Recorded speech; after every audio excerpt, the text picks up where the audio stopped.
And that covers color, clarity, and a thing called specific gravity. And there's some good pictures in the book I'm going to put on the Elmo. Then we're also going to do chemical.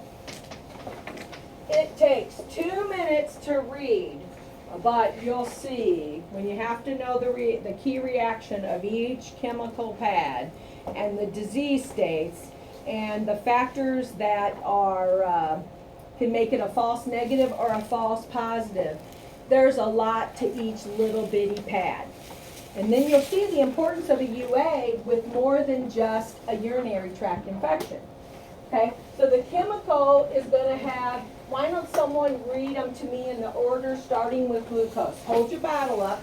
You always hold your bottles like this, and you always start like this. Glucose should be at your top. So today when you're reading your dipstick, this is how you hold your bottle. The strip will go along the edge by all the negatives. Okay, like this. You'll hold it like this, and the strip will be here, and you'll line up the little green dipstick. When I pass out the dipsticks, you'll see. Okay, so read them off, starting with glucose and working your way up. What's after glucose? Bilirubin. Bilirubin. Now, is glucose 30 seconds? Yes. Yeah. Is bilirubin 30? Yeah. Yeah. Okay, then what's the next one? Ketone. Ketones is at the 40 or 45? 40. 40. And then what's after that? ST. gravity. Yeah. And we're going to do 2 ways of specific gravity. And what's that one? 45? And now are the 560s? Yep. Yeah. Okay, so what's the first one? Blood. Blood? And then what else? pH. Protein. Protein. Urobilin. Urobilinogen. And nitrate. And then leukocytes?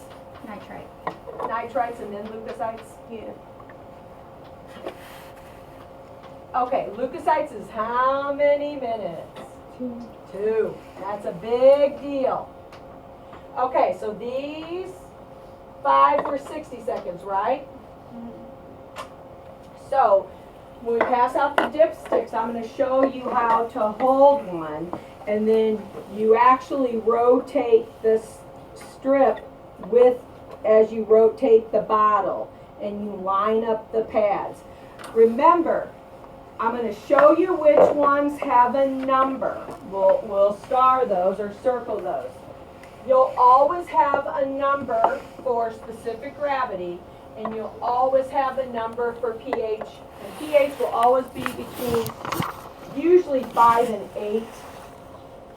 The book says normal is like 4.5 to 8, but I don't know if I've ever called a urine at 4 or 5. Specific gravity, and we'll give a little brief synopsis, and then we'll have a lecture on all of this. Specific gravity starts with always 1.0. We're measuring dissolved solids in our urine. We want to know if glucose is in there, it's going to be a high specific gravity because it's a big, heavy molecule. If you have maybe a normal specific gravity, we'll have middle of the road, just your normal metabolites from your body's metabolism. If you are someone who has excessive water going out in their urine, you're going to have a very low specific gravity. You won't have as many dissolved solids. It's too dilute with the water. It always starts with 1.0. So if I have a very dilute, someone who has a ton of water, I'm going to be closer to like 3, 2, or 1. And how I would write 3 is like this. If I am someone who has a ton of glucose, I'm a diabetic that's uncontrolled, I might have a lot of heavy glucose. I might have 30. So these are the 2 numbers that change. 1.0 never changes. And you might as well pass those out too. That's what you're going to need the water. Let's see, hopefully there's ones in here. And you're going to, I want you, no, there's one not in there. I want you to use different types today. I'm going to pass that one across and keep this one. Is 1.090 the highest it goes, or 99? No, above 35 is abnormal, so I've never seen a 90 or a 99. If someone has x-ray graft, like dye from maybe a MRI, yeah, and try to do that one. Yeah, okay. You guys get one, yea or nay? No. We'll try. So I wonder where the one, I'm not sure if this. Let's see, it says URC, we'll try that one. So we have an extra one we'll try if one doesn't work right.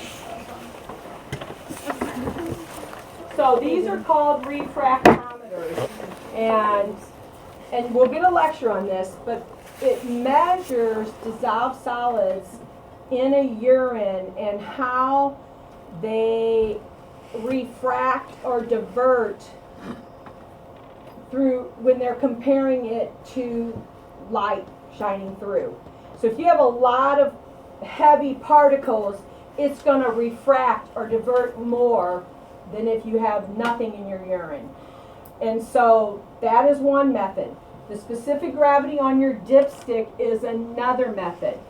This week we'll do the refractometer. After this week you always can just use the dipstick specific gravity, okay? Then the chemical pads, we'll have a whole lecture on what disease they go with, what can cause a false negative, what can cause a false positive. But a brief synopsis, glucose and ketones are something in association with diabetes. Did you talk with Barb already on some glucose things? I think your lab tomorrow is, or was it today with the bagels? Tomorrow with doing blood glucoses. If you're an uncontrolled diabetic, you can have glucose spillover, but if you're very out of control, your body will break down fats incompletely if it doesn't have enough glucose to go to, and they're called ketones.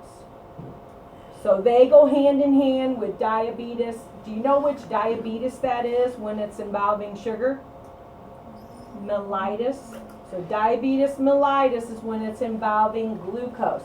Anybody know what the diabetes is when it's involving too much water is being excreted instead of reabsorbed? It's called diabetes insipidus. So you're going to have to know as we evolve what would we see as the lab results to distinguish them. So that's down the road. Specific gravity, if it's diabetes, and that's a good example. If it's diabetes insipidus and I have a ton of water I'm excreting instead of pulling it back into my bloodstream, it will have a low specific gravity. So if I gave you a case study of 1.030, it's not going to go with diabetes insipidus. But if I have an uncontrolled diabetic and their glucose is spilling in their urine and glucose is heavy, the specific gravity might be 30. And if I gave you a case study with a high specific gravity and I told you the diabetic was not taking their medicine, you would expect a high specific gravity, maybe glucose in the urine and ketones in the urine. So that from the get-go, try to think of what it could mean for the patient. That's sometimes the only fact you have is what lab results are. You need to think every time you have a lab result what it means. Blood, sometimes just someone even with a UTI can have blood in their urine a little bit. Sometimes near or after a period. We know women who are childbearing age can have bloody urines because they're on their period. But you could have, before and after your period, some blood that shows up trace.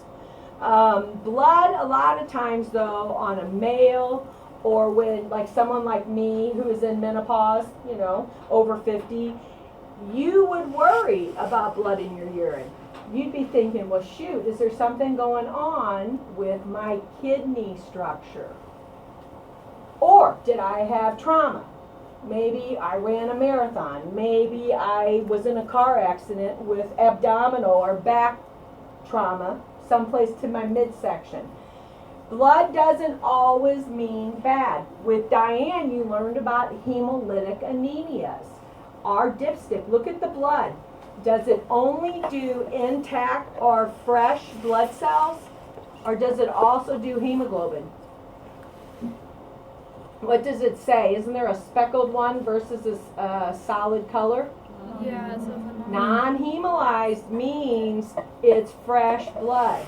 If it's hemolyzed, it can detect the hemoglobin. So if you had a hemolytic anemia, you could be seeing blood show up in your urinalysis from the hemoglobin. Okay? Protein, pH, the only way I really use pH as a case study is if it's a fresh urine and it smells putrid or foul, and I know they just voided, first thing I think, I bet they're going to have a high pH and I bet they have a urinary tract infection. They produce ammonia as the bacteria multiply, which increases the pH. Today you'll see all of us, unless some of us may be on the verge of a UTI, should have an acid pH, something under 7 or at the most 7. That's really the only time I worry about pH, is I know it's a fresh urine and I know it's at 8 and it smells awful. Urine is aromatic. If you open a urine that there's no disease process going on and it hasn't sat forever out at room temp, like 8 hours, it shouldn't smell. That's what we mean by aromatic. The first time, I get it off, we had little elevators called dumbwaiter. You get it, open that lid, and you want to close that lid up immediately, you are thinking UTI. Because normally, they don't have a smell. You can walk in the room with everybody's urine open and it shouldn't smell bad if they don't have a disease state going on. Sometimes diabetics who are uncontrolled might have a fruity smell, a sweet smell to their urine. There's one disease I'll teach you about called aminoaciduria, called branch chain. It's called maple syrup sugar disease, and the urine actually smells like maple syrup. And they have their leucine, valine, and isoleucine. Their amino acids are improperly metabolized, and they have a maple syrup smell. So normally, urine smell is not anything that you have to report. It just gives you a clue when you're working on it what you might expect if it has a bad smell to it. Protein, a general indicator, all of us can have a little bit of protein just by walking around being, they call that orthostatic proteinuria. If we're walking around, you might have some spillage and it might be trace. You still have to confirm anything trace or more, which that'll be our third part of the UA, but it's usually not anything bad. It's just your habits of being up and about. Yes? What if the urine smells flavoring? Sometimes, not necessarily, sometimes you might, I know color change. Anybody take vitamins regularly? It is like a glowing yellow in the toilet when you take vitamins regularly. There might be something in your diet that makes it smell. I can tell the smell after being on antibiotic. It's just. So I think everybody might smell from their diet. If they ate something on a regular basis, it might, but not necessarily anything bad. The reason I'm asking is because I have a resident that they always smell like that in the morning. But it's more concentrated in the morning if you've not voided. I might get up 2 times in the middle of the night, so mine's not going to be concentrated like someone who goes 8 hours and doesn't get up. So. But the people in hospital do the same thing, that they are on medication to Right. And the other thing, who knows, a lot of elderly people are on 50 million different medicines. So who knows how that would affect your smell of your urine as well, what you eat. So protein, I always think if I get 2+ or higher, and you'll see even on if you look at your jar, some of them say pluses, some of them say numbers. you're gonna see it done both ways at clinicals, you just have to adapt to their way. I want you to report the numbers for me, not the pluses. If you get 2+ or higher, which is that 100 milligrams, that should be significant, and you should look at their kidney function. And we're gonna talk about the nephron in our lecture when we get together tomorrow. The pieces that could be having a problem if you have protein spillage, okay? Always think, now if someone has a UTI, anytime you have cells present or bacteria, they're made of protein, you can have some high protein. When you get to nitrites and leukocytes, they go hand in hand for a UTI. And one thing you'll learn, something in UA, and then you'll learn in micro, gram-negative bacteria like E. coli, they're the pink bacilli, if you had that in in your anatomy. They like nitrates in your diet. So they convert nitrates to nitrites and spill into your urine, and it'll turn the pad a real pretty pink. So the doctor knows it's a gram-negative bacteria that had produced nitrites. A lot of times they don't even culture it. They just automatically give them the regimen. E. coli is 80% of your UTIs on a normal person. Not necessarily like a elderly at a nursing home patient, but your normal people like us, 80% would be caused by E. coli. So if they get a pink box on that nitrite, many times they'll just treat you with something that works on a gram-negative bacteria. But if you have a gram-positive bacteria, and one you'll learn in microbiology is something called Enterococcus. And it's a bad one because it can become very resistant to an antibiotic called vancomycin. It will be negative on your dipstick. So a question you like to see on the registry that we've seen there, and I give it to you on a test, why did the patient have a UTI when their nitrite was negative? And all you got to say is because it was a gram-positive bacteria. They do not convert nitrates that are in your diet to nitrite. They don't. The E. coli, the gram-negatives, can convert nitrates to nitrite. So yes, the question could be, can you have a UTI if your nitrite is negative? Yes, because it can be a gram-positive bacteria. So we'll review this again when we get to micro, because you'll learn about E. coli and its family, and you'll learn about Enterococcus and its family. So you should be already starting to see how a lot of connections go between departments. That a lot of times, the more you're knowledgeable about all the departments, the better you take care of your patients because you get the whole picture. You see how it all relates. And then leukocyte, we had a policy if any ER urine had 8 leukocytes per high power field. So we only look at 10 and 40 when we do urine microscopics. You don't do oil. If there were 8 or more, it reflexed to a urine culture, even if there was no bacteria present. So a lot of physicians feel if you have a lot of white cells, you are fighting a bacterial infection. Most places like to use them in conjunction, the nitrite and the leukocyte.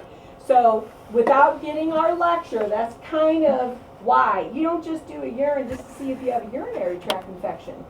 The last 2 I left out was bilirubin and urobilinogen. Urobilinogen is another number 1. Look at your bottle. What does urobilinogen? What does urobilinogen? How do you report it if it's normal?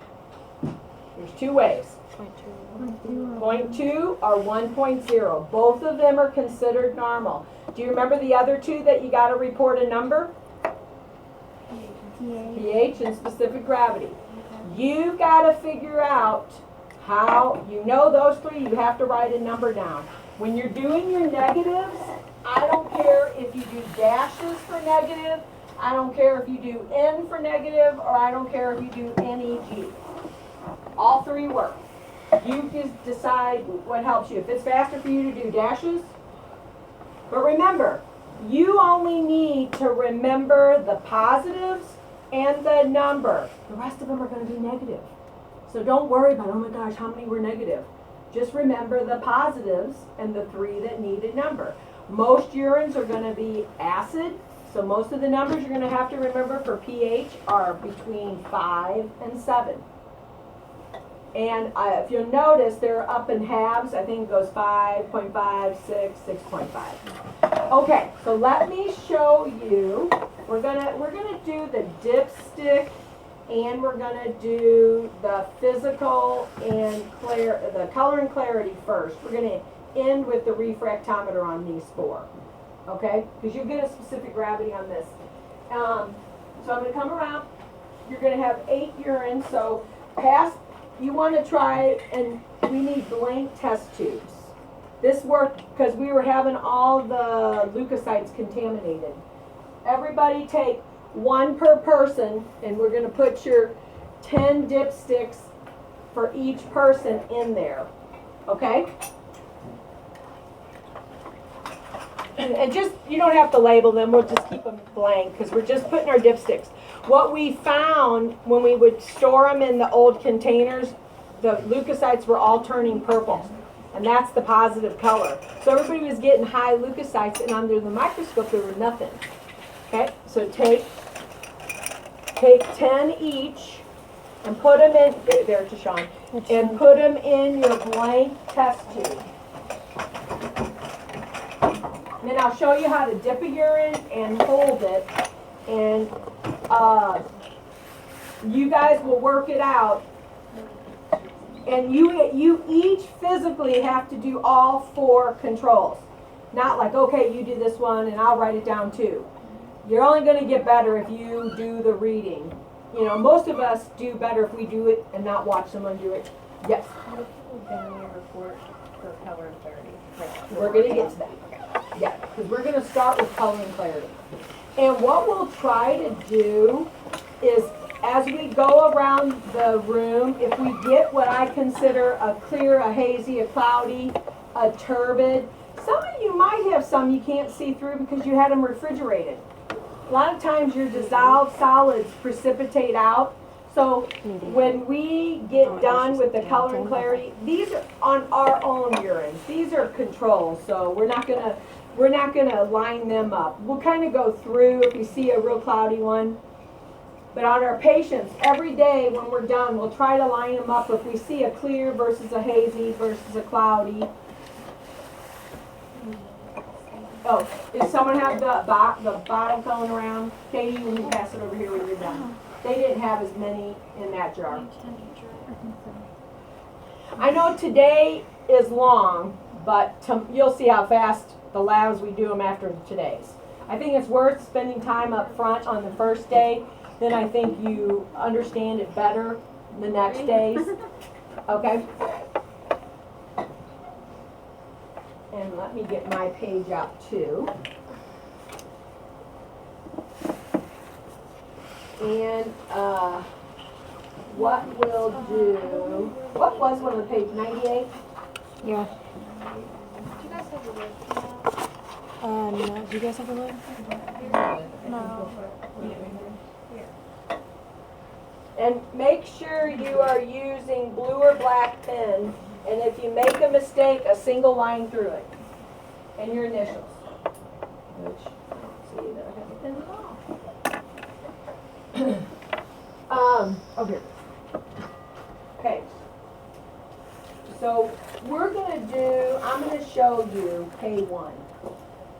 And color, you'll see, has, when we get to the lecture, it's made up of, normal color is all sorts of yellow. If you drink a lot of water and you've had a lot, it's going to be very pale yellow, even maybe what is called colorless.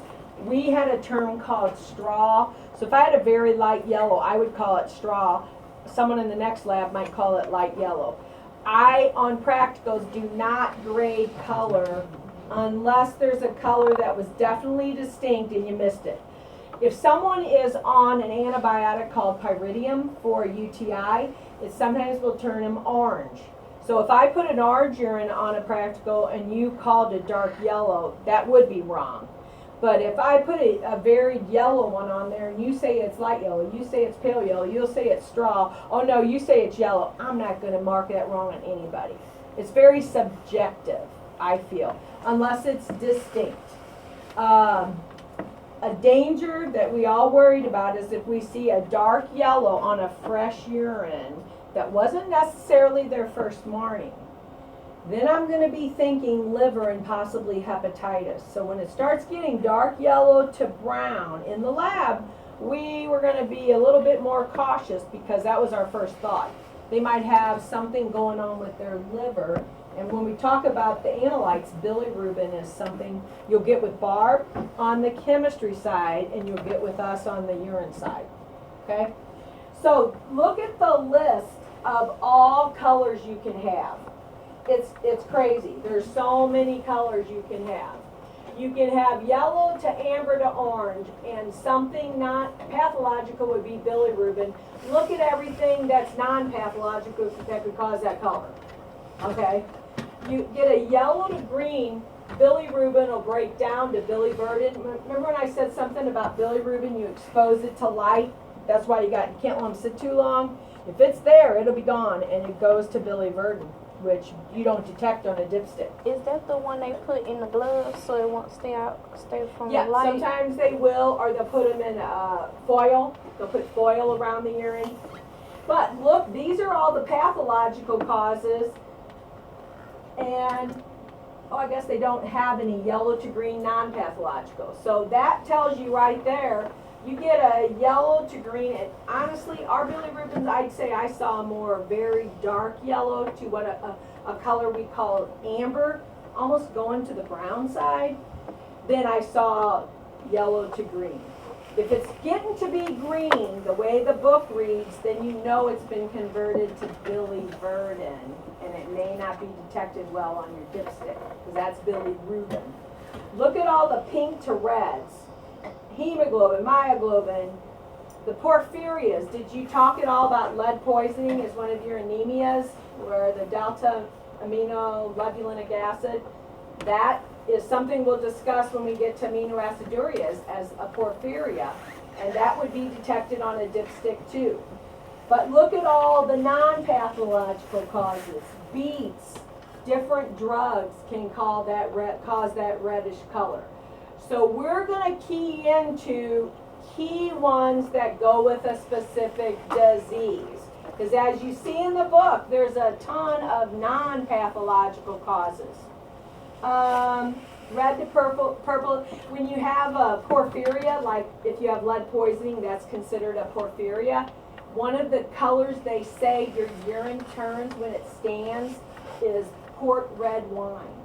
It looks like as it stands. It's not a fresh urine, but the longer it stands, and that's a clue. And that's a registry question clue. You see port red wine urine, you should be thinking porphyria, like lead poisoning. Sometimes, if you only remember key facts, almost like a trivia, you only remember that key little fact, you're going to get the question right.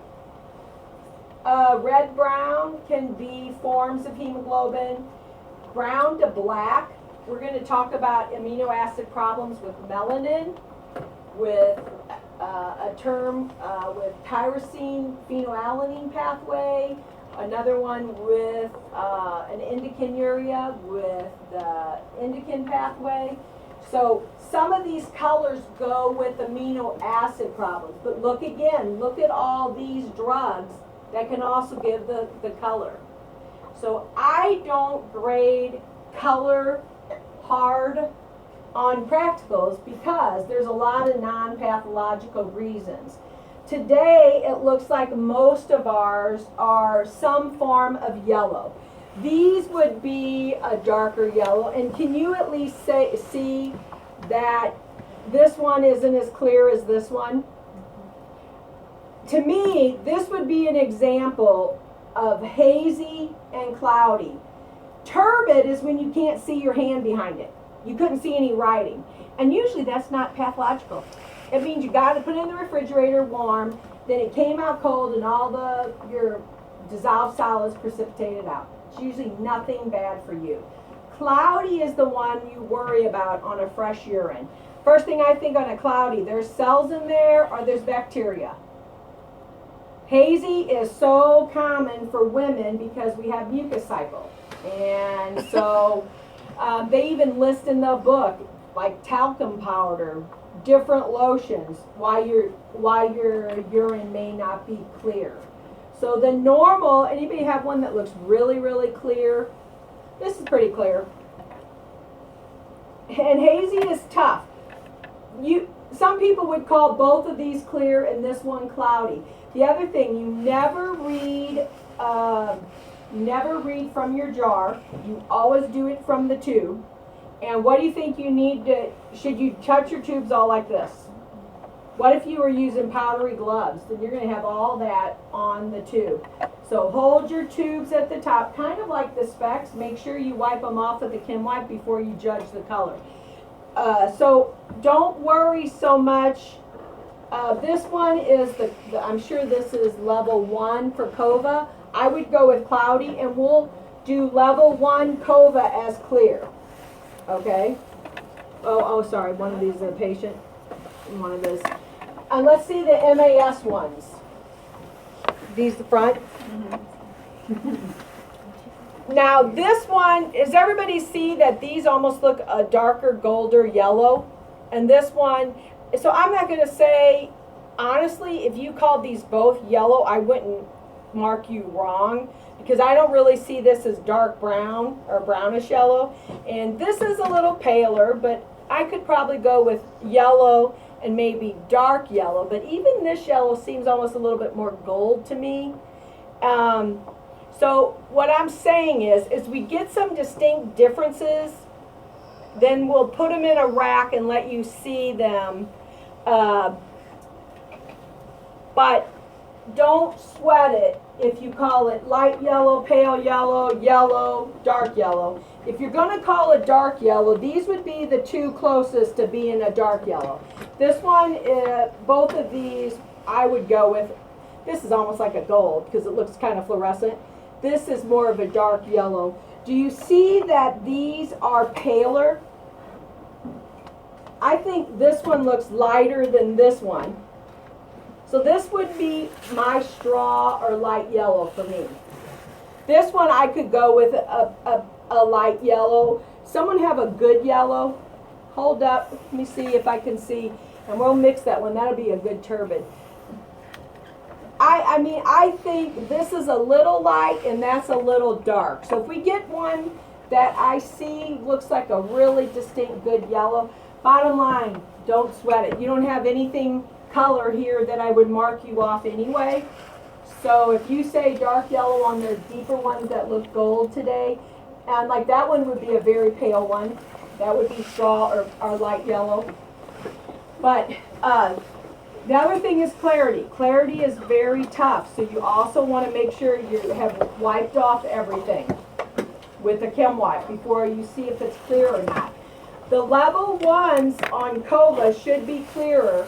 The level 3 should be clearer. The level 1s are the abnormal. That should be more cloudy. On the MAS, are these the front two? I don't think either of these look bad. They look clear to me. So when you're getting to your, I think, so the MAS you can put clear. The Kova 1 I would put cloudy. The Kova 3 I would put clear. As we get to your patient ones the next round, we'll go ahead and see if we have some more distinctions. I know Leah's, once we mix hers up, was yours in the refrigerator? Mm-hmm. And I'm surprised we don't have more turbid ones, because the minute we put it in the refrigerator and bring it to room temp, you usually get them precipitate out and you sometimes can't see through the back of it.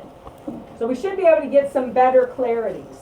Okay, so let me show you how we do a dipstick, and then we're going to work on the 4 controls. So you take your, when I say go, and I'll let you, I'm going to go at the 6. So we put in the urine. Where's level 1? No, I don't want level 1, that's all the positives. I'm going to show you, just to get the hang of holding in and everything. So I'll go with the 7. You tell me when it's 30 seconds, you rim it, make sure all the pads, and you come out and rim it. I have 30 seconds to get it to my bottle. You don't think, oh my gosh, you got 30 seconds to get it there. And I didn't dip it till the 7. So I want to line up my glucose, the blue to the blue. That's why you know you're holding your dipstick properly. Okay? So at the 5, I'm going to read it. And if it's close to the shade, even though it doesn't match perfectly, that's a negative. And then my bilirubin is a negative. And then tell me when it is at 40. Then you got to keep rolling it. I'll still go with negative. Ketones. I'm already off. Okay, ketones. I would say, am I at 60? 55. 10. The blood was negative. The pH was closer to 7. The protein was negative. And the nitrites was negative. And, oh, I'm sorry. The urobilinogen was 0.2. The I forgot. nitrite was negative. And then, but you got to remember your positives. So does anybody remember what my pH was? 7. And anybody remember what my urobilinogen was? 2. Anybody remember if I had anything else positive so far? So I had urobilinogen, pH, specific gravity. Anybody remember what I said for specific gravity? It was 10, 1.010. So the only thing I have left to worry about at the 7 is my leukocytes, and I see it hasn't changed at all. So only remember what is positive. Everything else is going to get dash, dash, dash, dash, dash, dash. So what is the worry? None of my negatives were going to become more positive. The worry is if you have a positive, they get worse the longer you let it sit. So it was okay that it was off a little bit on my 560s. They were all negative. And my 0.2 urobilinogen didn't change. My your specific gravity shouldn't change because you only have so much dissolved solids in that urine. Okay, so the first round, do 2 controls, and then when you swap, see if you can read the other 2 by yourself. How about that? So watch the time for each other on the first 2, and then when you swap with the table across from you, like you guys will swap with them, then let's see if you can read the last 2 controls by yourself watching the clock. Okay? And then we'll compare. The first one we go first. So you guys, everybody has their own controls and everything. Okay. So Elizabeth, you did it as long as you guys.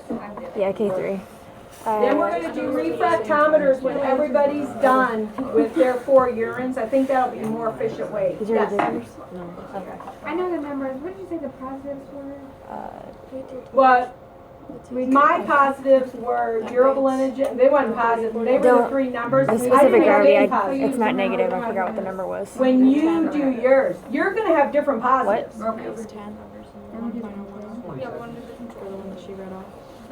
So the Oh. first 2 Oh, okay, talk, yeah, that's what tell I put each there. other the time. Oh, I didn't put the retractor.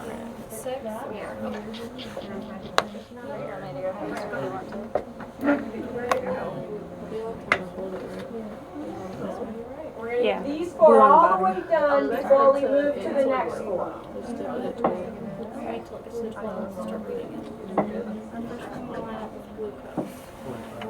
But I want the person reading it to do all the writing of their own urine too, because that'll be good for you to get in the practice. Hey Diane, or Jean, her colors are not matching with Just go with whatever's closest on the glucose. I mean, if it doesn't match a color at all, put D and M, does not match.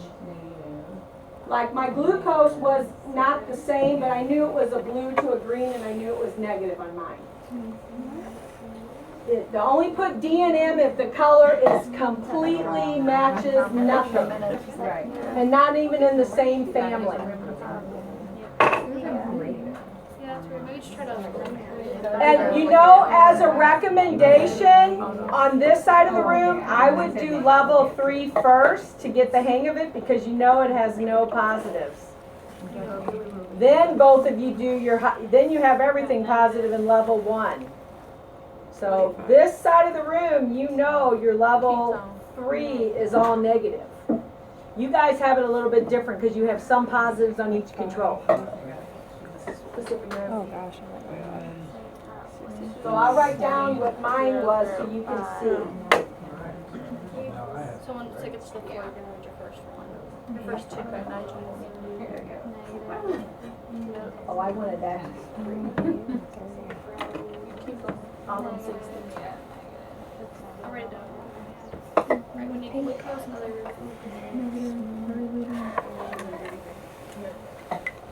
bilirubin, it's negative. Okay, number. 1. And then go ahead with ketone and specific. I think so. 30. Protein. Why don't they put this in order? Go ahead with the rest.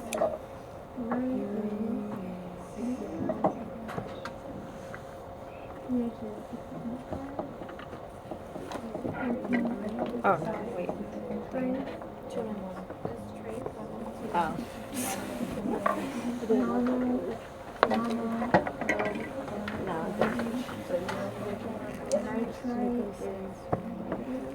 Okay, so we need to wait until it gets back to the 10 to read the glucose.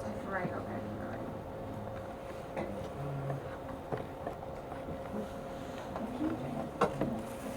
And we'll go over them before we do the patients. So we'll see if there's some differences of opinion, and we'll see if we can clarify those. So we'll get these 4 done before we do anything else. And if we run out of time, because we'll be done for sure by quarter till at the latest, we'll at least do your own urine and just add it to this first page. So I want you at least everybody to do their own urine. So we're gonna swap and then do. Let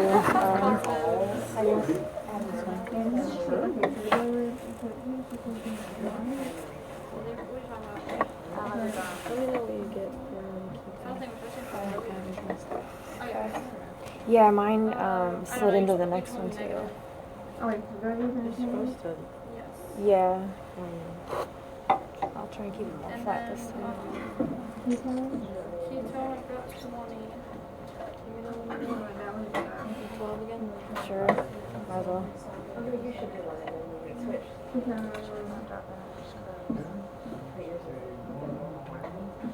specific gravity. Does that just jump out? Yeah.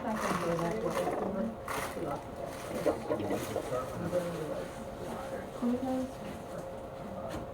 Glucose was negative originally. bilirubin, Yeah, bilirubin was positive. Glucose. Ketone, sorry, ketone's negative. Specific gravity, 20. Ketone. And blood glucose was negative. Okay. Yeah, you gotta put some bilirubin. Okay, then blood. Blood was negative. pH. Okay, blood. 6.5. Positive. Oh, it's The 10. protein said trace. pH. 7.5. And then for the next area, you have normal. And then P or all it is. Actually, Yeah, and put your numbers. If you get anything positive, I want the number And then from the nitrate bottom, should be not negative. plus, 2 plus, 3 plus, 4 plus. Then 0.2. Sorry. Leukocyte. Yep. And if you can hold it just straight up the bottom and not Nitrate have is to keep negative. turning it, I know. Our chem strips, well, we don't use them for manual, we just mainly use those dipsticks for the machine, but they all seem to have that. They might be a little And then you have the urobilirubin. So don't do that 2-minute thing before it's time. The leukocytes is very important to make sure it stays negative the whole 2 minutes. Small. Okay. 7.5.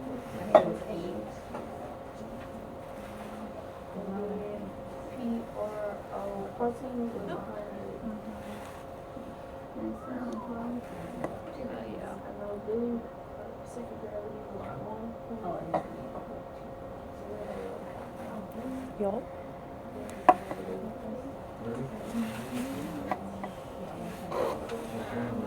I know, I was Would you call that Trace? I mean, maybe this one's definitely negative. This one's maybe a trace of it, maybe. Is it different? It looks different. Yeah, we should start with this.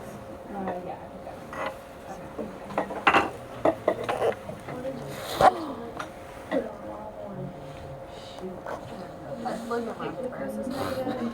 I got another one. Okay. And ignore all the other ones. Okay, now ketones is negative. Oh gosh. How many positives Oh, wait, I are forgot to write the mine. M one's getting? Are you mine guys is- averaging 2 to 3 I 10. per control on your positives? Because that's what Barb said she liked about the MAS controls, because each one you get a few positive. And it's a little easier to. Mine's opposite of yours, by the way. Oh, okay. Specific gravity is 1.0. Well, that's always Oh, I gonna am moderate. 100 for the protein. be, yep, that's a positive. And so she thought those were better because there's a couple positives on each one. So when we, like for the blood, when you write the positive, you just want positive, or you Nope. want the small, the moderate? Okay. And if it gives a number, if it only says small, moderate, large, then put that. But if it gives you a number, like 30. protein Sorry. says They put 100 just the or number. 30, put that. Huh. Yeah. You don't want to just say positive, you want to know the degree. Especially protein. They're not going to worry if it's a trace or a 1+. They'll worry if it's 2+ or more. Got it. Yeah. Do we do ours now? You got to swap looking with at the wrong the one. table Oh my one. When you're done with your 2, you want to Okay, swap no, okay, with so your I wasn't looking at the right one. counterparts. I didn't see this. Because you want all 4, and then we're gonna end guess I with the missed the refractometers on the controls before we move to any patients. It was just slight. Where's it at? Now, when you get the No. second Yeah, 2, no. I want you to I don't know, try it to looks do kinda- them totally on your Maybe not. own We can and see if you can Let's handle go, it. like, when- Level 1 is the hardest because that has so many positives on the COVID. So it looks white and these are cream.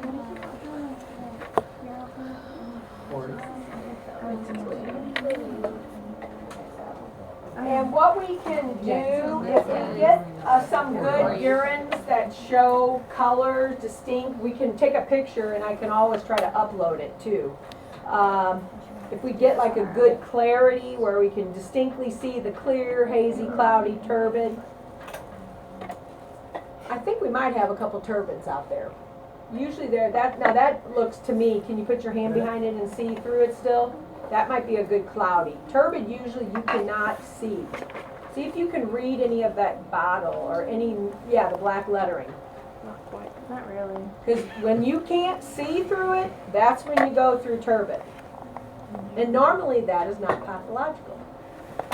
It's just changed temperature.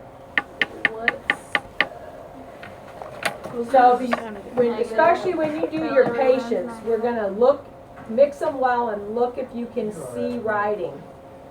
Ketone, negative.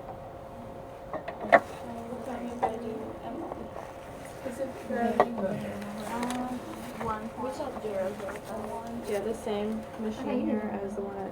Oh, no, is that what you're They doing? have an iris, they have the automated, that does Urgicare? it all.